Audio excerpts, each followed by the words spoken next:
سردیوں میں blood pressure کیوں زیادہ ہو جاتا ہے؟ اس کی وجوہات میں آج آپ کی خدمت میں پیش کروں گا۔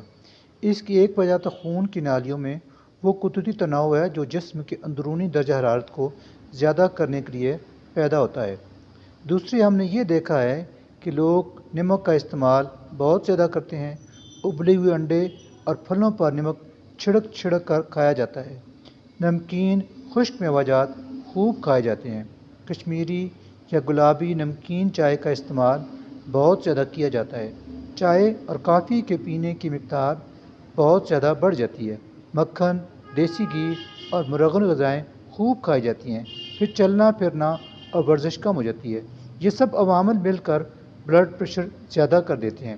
سردی کے موسم کو خوب لطف اندوز ہوں، سب کچھ کھائیں لیکن اعتدال کے ساتھ، اور ہیلتھی لائف اسٹائل اپنائیں تاکہ آپ کا بلڈ پریشر سردیوں میں نہ بڑھ پائے۔